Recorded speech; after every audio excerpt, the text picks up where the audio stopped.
The sterile white lights of the Mars Research Colony Medical Bay hummed softly as Dr. Park Mina carefully monitored the final stages of labor. It was supposed to be a routine birth, the first natural childbirth on Mars in 3 years. She had delivered 17 babies in her career, but nothing could have prepared her for what happened next. When the infant emerged, the room fell into complete silence. Every person present stopped moving, stopped breathing, as if time itself had frozen. The baby boy's eyes opened immediately. That alone was unusual. Most newborns kept their eyes closed for first hours of life.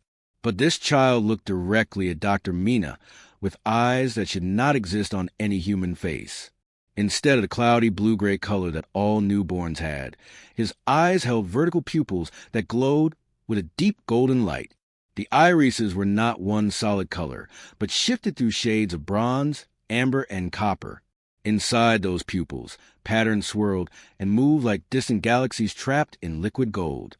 The light seemed to come from within, pulsing gently with each tiny heartbeat. Nurse Kim Dae took 3 steps backward, her hand covering her mouth. The medical assistant dropped the towel he was holding. One of the junior doctors whispered something in his native language that sounded like a prayer. Dr. Mina forced herself to focus. She was a doctor first.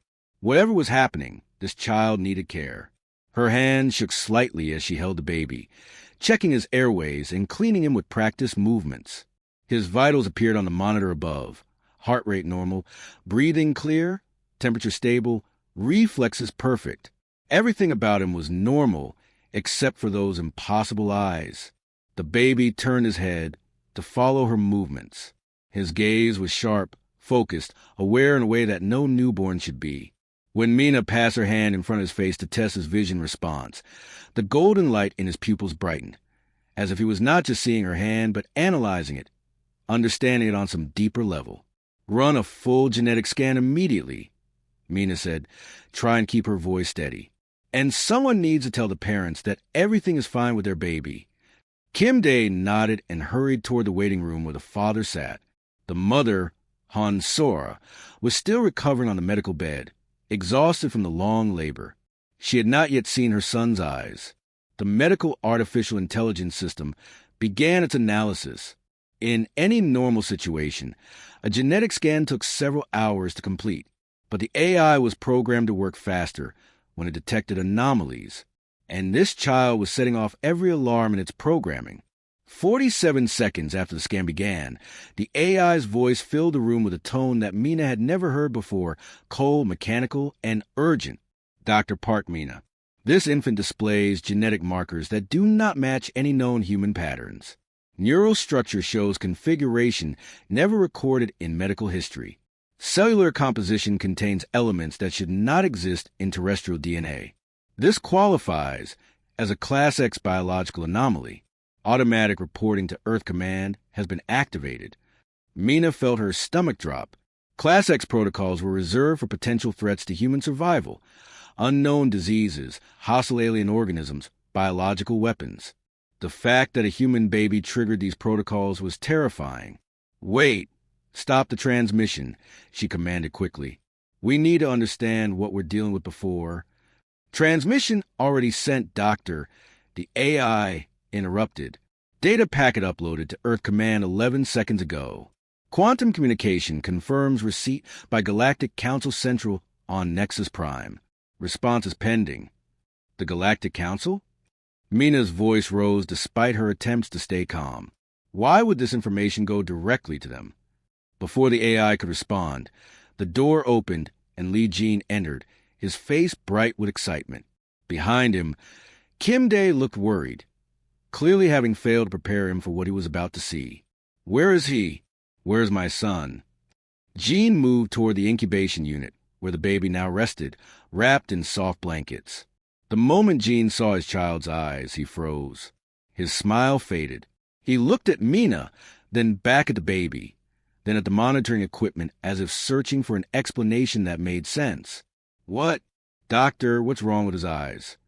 "We don't know yet," Mina answered honestly. "His health is perfect. Everything else about him is completely normal, but his eyes are unique. We've never seen anything like this before." Jean reached down slowly and touched his son's tiny hand. The baby's fingers wrapped around his father's thumb with a strong grip. Those golden eyes turned toward Jean, and for a moment, the man seemed mesmerized, unable to look away. "He's beautiful," Jean whispered. "Strange, but beautiful. What did we name him?" "Lee Kale," Jean said softly, remembering the name he and Sora had chosen months ago. "It means mighty warrior." At that exact moment, alarms began blaring throughout the entire Mars colony. Red warning lights flashed in the corridors. The emergency broadcast system activated with mechanical voice announcing that 3 unidentified ships had appeared in orbit around Mars. Dr. Mina looked down at the sleeping infant in the incubator, his strange eyes now closed, his breathing peaceful and calm. Somehow, she knew that those ships had come because of him. Everything was about to change. Choi Hyun sat in his small apartment in the underground levels of Seoul, staring at 3 holographic screens floating in front of him. For 6 days, he had been digging through restricted files, calling in favors from old contacts, and following digital trails that most people did not even know existed. What he found made his blood run cold. Humanity was not the first species to produce children with golden dragon eyes. The files were old, some dating back thousands of years, written in alien languages that his translation software struggled to interpret. But the images were clear enough. A reptilian child from the Dalan species, born 400 years ago with vertical golden pupils. A crystalline infant from the VRYN Empire, discovered 2,000 years before that.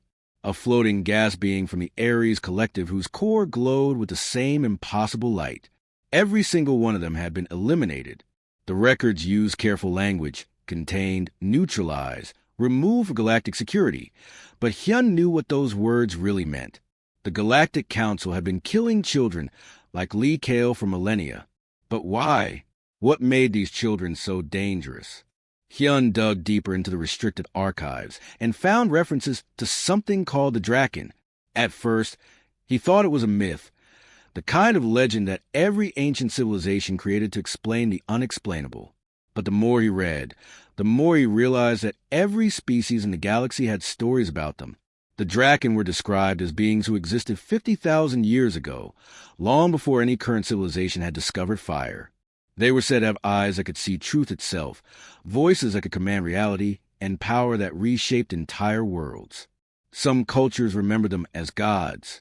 Others called them demons. But all the stories agreed on one thing. They vanished without explanation, leaving behind only ruins and mysteries. And apparently, they had left something else behind too. Their genetic code, hidden inside the DNA of nearly every intelligent species in the galaxy.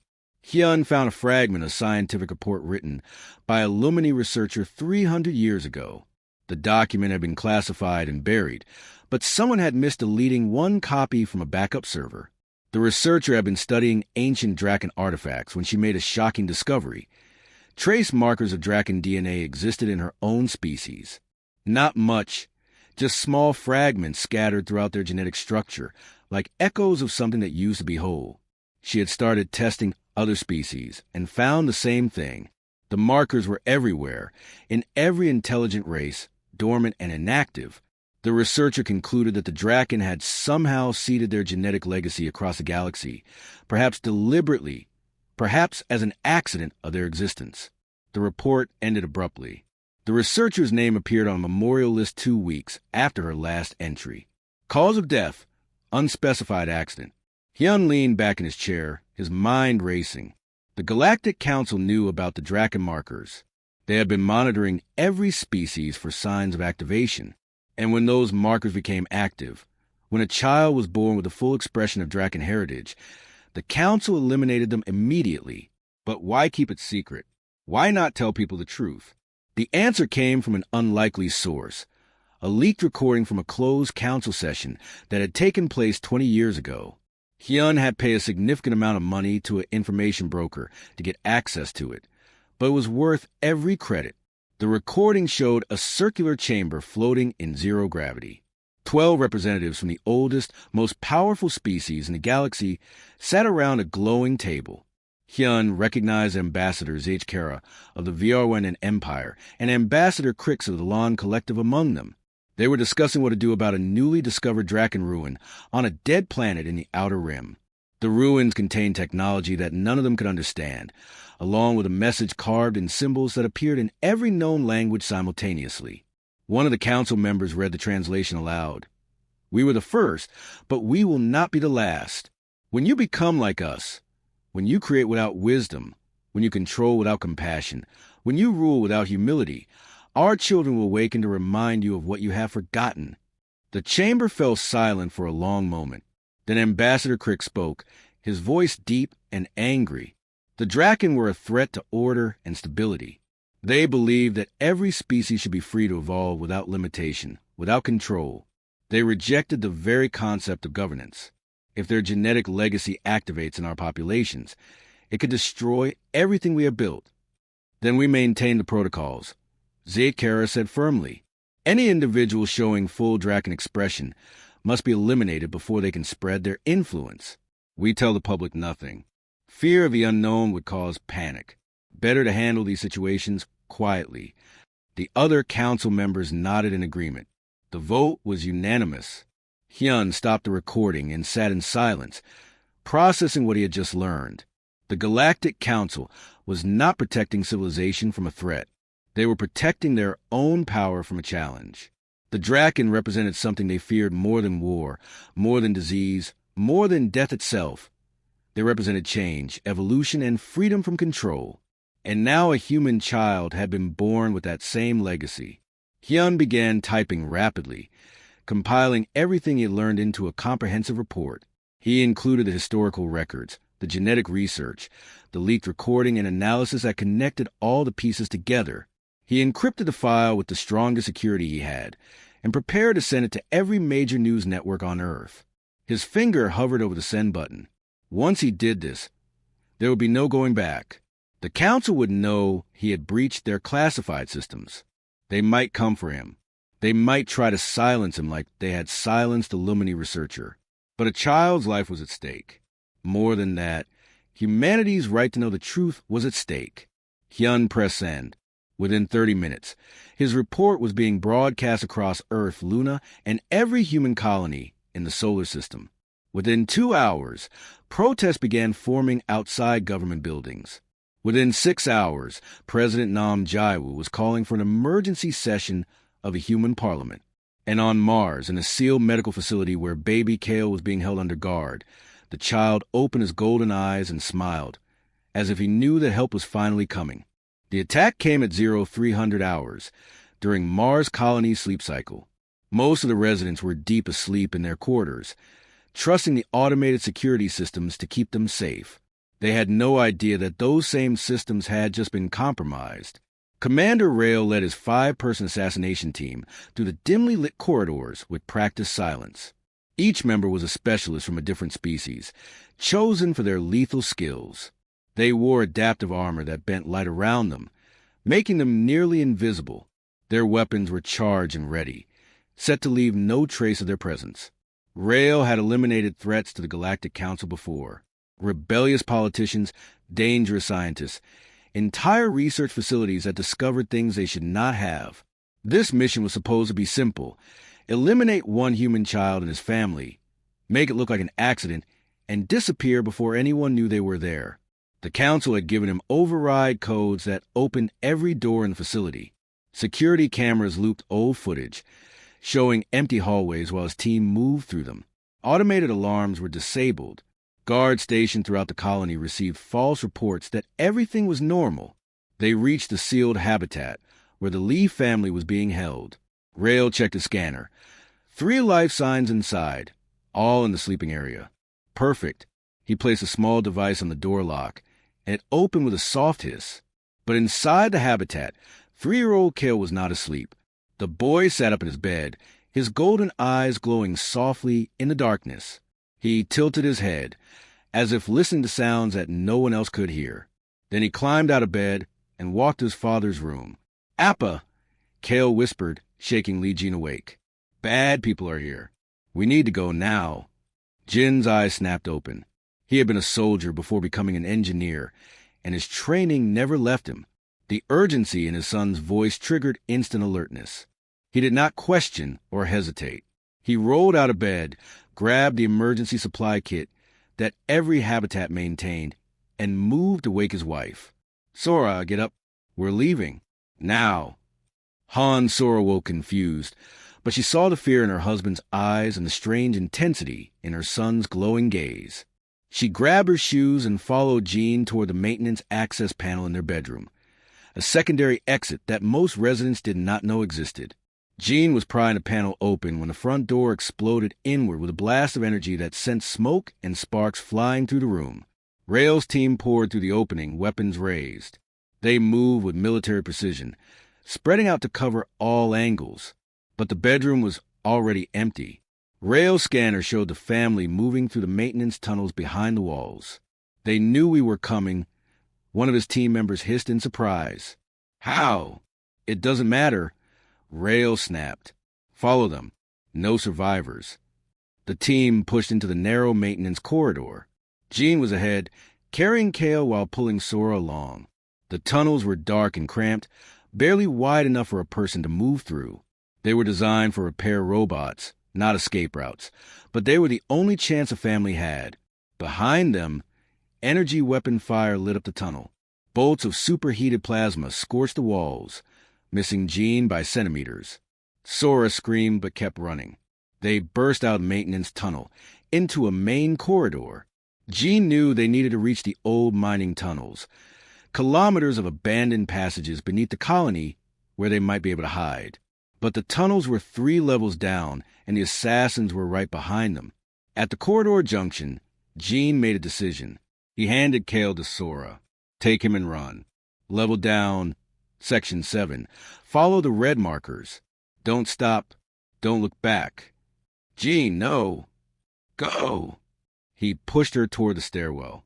Then he turned to face the approaching assassins, armed with only a metal pipe he grabbed from the wall. It was not a fair fight.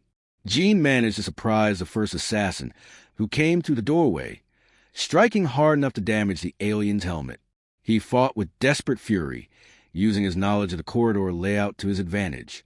He damaged 2 of them, slowing the team down. But then an energy bolt caught him in the chest. The impact threw Jean backward, smoke rising from the burning wound. He collapsed against the wall, gasping for air, pain exploding through his body.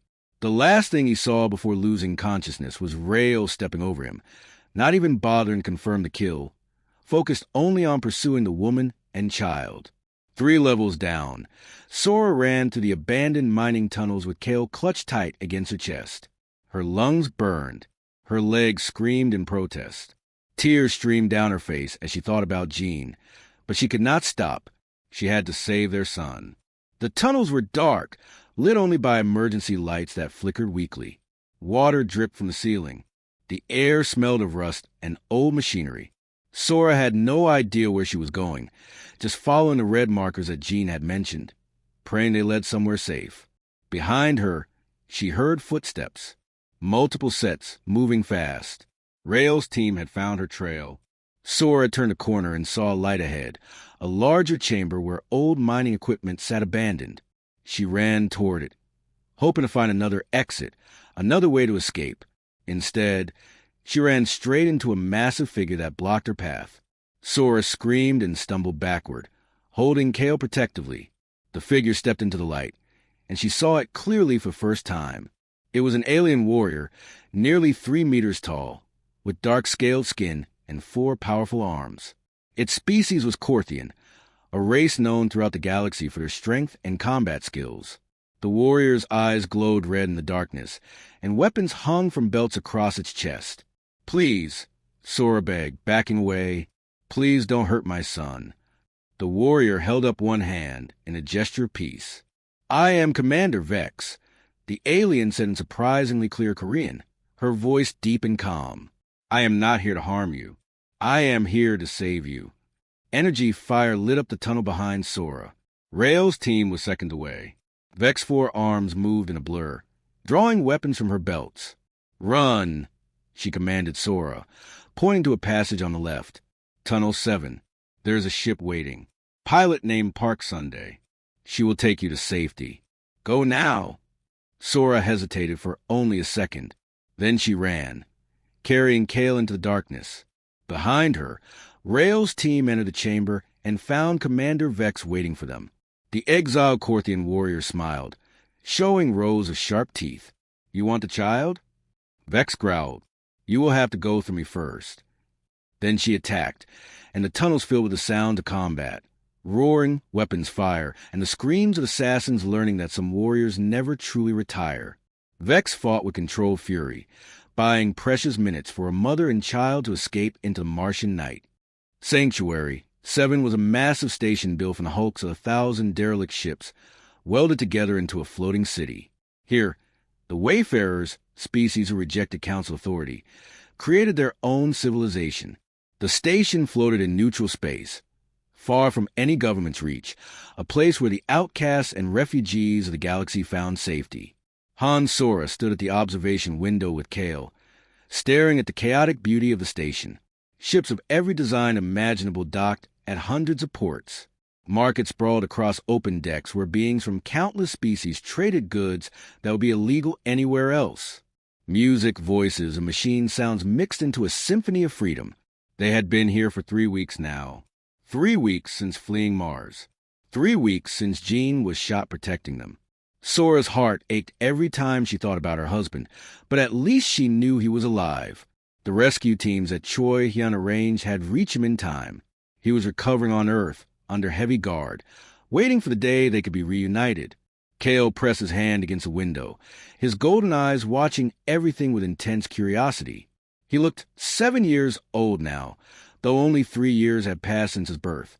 His body was growing faster than normal, but his mind seemed even older, speaking with wisdom that no child should possess. "Yama, why do they call this place Sanctuary?" Kale asked. "Because everyone here was running from something," Sora answered softly. "Just like us." A door hissed open behind them, and Dr. O. Taejin entered the room. The human xenobiologist had become their guide and protector on the station. He was a thin man in his 50s with gray hair and tired eyes that had seen too much of the galaxy's dark secrets. "Kale, are you ready for today's lesson?" Taejin asked kindly. The boy nodded and followed the doctor to his laboratory. Sora came too, wanting to understand what her son was becoming. The lab was filled with holographic displays showing ancient ruins, genetic codes, and symbols that hurt to look at too long. Taejin activated a recording that showed a massive stone structure on a dead planet, covered in carvings that seemed to move when viewed from different angles. "This is a Draken temple," Taejin explained. "I have been studying these ruins for 20 years. The Draken were not like us. They did not just use technology, they became technology. They wrote code into their own DNA that allowed them to interface with machines, to see energy that we cannot see, to manipulate matter at the quantum level." Kale stared at the hologram with recognition in his eyes. "I have seen this place. In my dreams."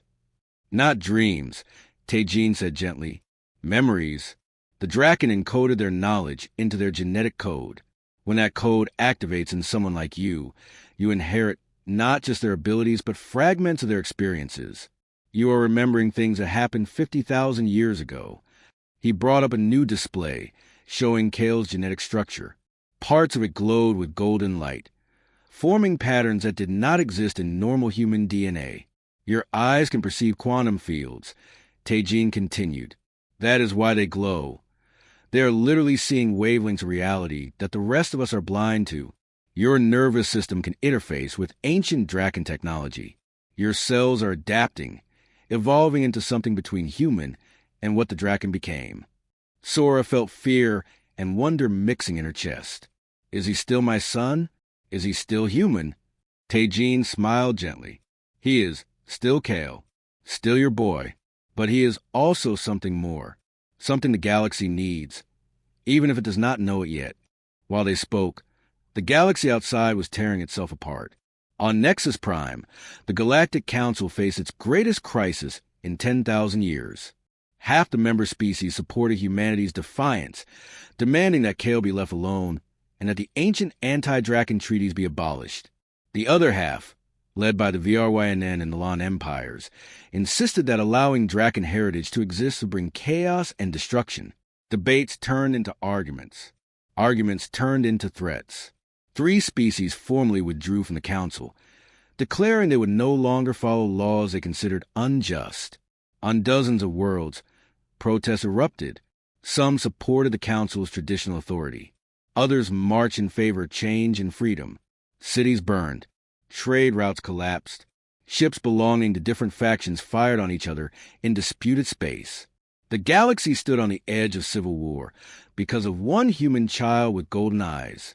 Ambassador Zage Kara addressed the divided council chamber, her crystalline voice sharp with frustration.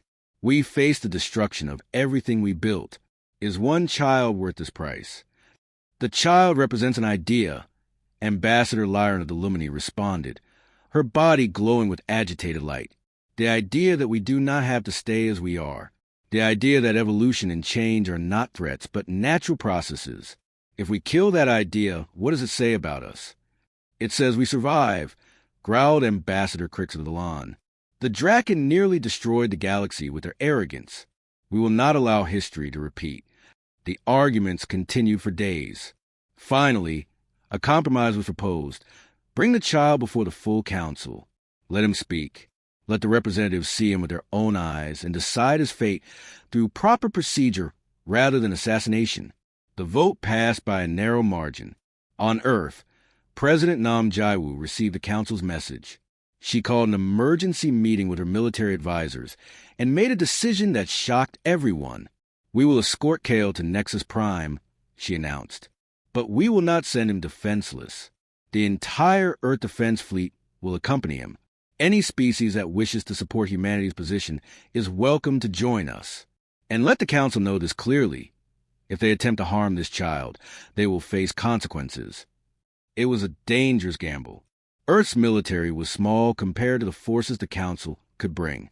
But humanity had spent 50 years learning alien technology and adding their own innovations. A war would devastate both sides. News of Earth's decision spread across the galaxy within hours. Some species called it madness. Others called it the bravest stand any junior species had ever made. On Sanctuary 7, Kale watched the news broadcast with his ancient eyes. He looked at his mother and spoke with a maturity that should not exist in someone his age. I have to go, Oyama. I have to face them. This war is happening because of me. I cannot hide while people die. Sora wanted to refuse, to keep her son safe on the station forever. But she saw the determination in his face, the same expression his father wore when making difficult choices. Then I go with you, she said firmly. We face them together, as a family. Commander Vex, who had been guarding them since the escape from Mars, checked her weapons. The Corthians will send ships to join your fleet. We remember what the Council did to our world. We will not let them do it again. Dr. Teijin smiled sadly. I suppose my research days are over. Someone needs to help explain the science to these politicians. Within a week, they departed Sanctuary, 7 aboard a Wayfarer vessel. They traveled through jump space toward Mars, where the Earth Defense Fleet was gathering. The Council chamber was a cathedral of power, a sphere 300 meters in diameter where representatives from 400 species gathered. Holographic platforms floated at different levels, each delegation watching as Kale entered the central platform alone. The chamber could hold 10,000 beings, and today every seat was filled. Kale walked forward with steady steps, his golden eyes reflecting the light of 1,000 worlds. He wore simple clothing, just a white shirt and dark pants, but he carried himself with a dignity that made him seem larger than his small frame, though his body appeared only 12 years old. Something ancient and powerful lived behind those dragon eyes. Han Sora watched from a visitor's gallery, her hands gripped tight with worry. Beside her sat Li Jin, who had recovered enough to make the journey from Earth. Commander Vex stood behind them, ready to fight if the Council tried anything. Dr. Otaejin sat nearby, recording everything for history. Ambassador Zishkara's voice boomed through translation devices that filled the chamber. The human child known as Lee Kale stands before the Galactic Council. His existence violates treaties that have maintained peace for 10,000 years. Speak, child, and defend your right to live. The chamber fell silent. 400 species waited to hear what this boy would say. Kale looked around the massive room. meeting the eyes of beings from across the galaxy, crystalline entities, gas clouds with consciousness, massive reptilian creatures, tiny insectoid swarms that thought as one mind. Then he spoke, and his voice was clear and strong. "I am not here to defend myself," Kale said calmly. "I am here to tell you the truth you have been hiding from for 50,000 years." Murmurs rippled through the chamber like waves across water. The Draken were real. They were not gods or monsters. They were the first intelligent species to achieve what you all fear. They evolved beyond the limitations you accept as permanent. Kale's eyes began to glow brighter, golden light spilling across the platform. They discovered something important. Every civilization follows the same path. You create systems of order. Those systems become rigid, and rigidity leads to control through fear. "Lies!" Ambassador Crix roared from his platform. "The Council brings stability and peace." "Does it?" Kale turned to face the Valon delegation. "You destroyed the Korthian homeworld because their people started showing Draken traits. You have suppressed 17 species who questioned your decisions. You call it peace, but it is control. You call it stability, but it is stagnation. This child speaks treason," Zaidkara declared. "Council enforcers, arrest him immediately." Kale raised his hand, and the entire station shuddered. Every screen in the chamber blazed with sudden light. Technology that had been dormant within Nexus Prime structure for millennia suddenly awakened, responding to Kale's genetic signature. The walls themselves seemed to come alive with golden circuitry that pulsed like veins. Holographic images filled the air around every delegation. Records the Council had buried. Evidence of crimes committed in the name of order. The extermination of species who showed independence. The suppression of technologies that might challenge Council authority. The assassinations of leaders who spoke against the system. The chamber erupted in chaos. Representatives shouted in anger, confusion, and fear. "You want to know why you fear the Draken?" Kale's voice cut through the noise. "Because they left the truth in your DNA. Every species here carries their genetic markers. Not just humans. All of you." New holograms appeared, showing genetic scans of every elder species. Fragments of Draken code glowed within each one, like seeds waiting to sprout. "Humanity is not special," Kale continued. "We are just the first in this cycle to have those seeds grow. But we will not be the last." The Draken made sure of that. Then something impossible happened. The awakened technology projected a message, ancient beyond measure, speaking simultaneously in every language known to the galaxy. A figure of pure golden light materialized in the center of the chamber, a being with eyes identical to Kale's. "Children of the younger stars, hear our words." The Draken entity's voice resonated in everyone's minds. "We were like you once. We built empires. We created laws. We thought control would bring perfection, but we learned that life needs freedom to truly evolve. Before we transcended physical form, we left our legacy in the genetic code of life itself, a reset mechanism, a reminder." The entity gestured toward Kale. "When any species becomes too rigid, too controlled, too afraid of change, our markers activate.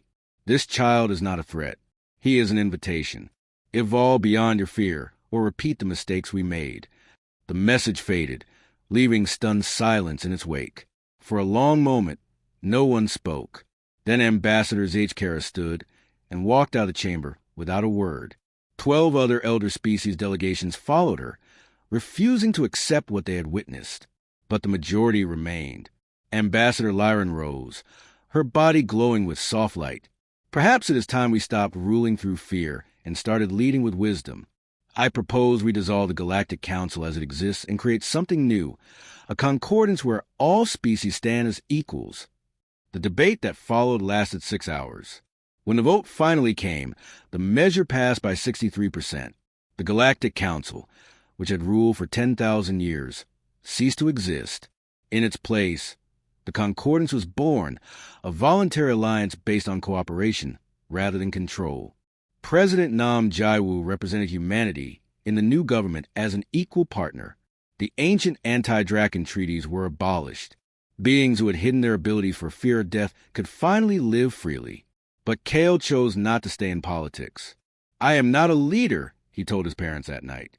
There are others like me across the galaxy, just beginning to awaken. They will be confused and afraid. I want to find them and help them understand what they are becoming. Dr. Teijin agreed to guide him. Commander Vex vowed to protect him. Together, they formed a new mission to seek out others bearing the Draken legacy and create a community of those who bridge the gap between what was and what could be. Years passed. The concordance grew stronger, with dozens of species joining voluntarily. The breakaway coalition led by ZH Kara remained hostile, but could not stop the tide of change. Kale traveled to hundreds of worlds, meeting beings from different species who all carried dragon eyes. Young and old, they gathered to learn from each other and explore their shared heritage. Finally, Kale reached an ancient world that his genetic memories had shown him. The Draken homeworld, dead and silent for 50,000 years. But when he stepped onto its surface, his eyes blazed with golden fire, and the planet responded. Gardens erupted from barren soil. Buildings rose from the ground, constructed from crystallized knowledge. Libraries containing the wisdom of the first civilization opened their doors. Technology that existed beyond current understanding hummed to life, waiting for worthy hands to use it. Kale stood among the wonders with dozens of young dragon-eyed beings beside him. Humans, Korthians, Lumini, Dalan, Virwanen, and species with no names yet known to the galaxy.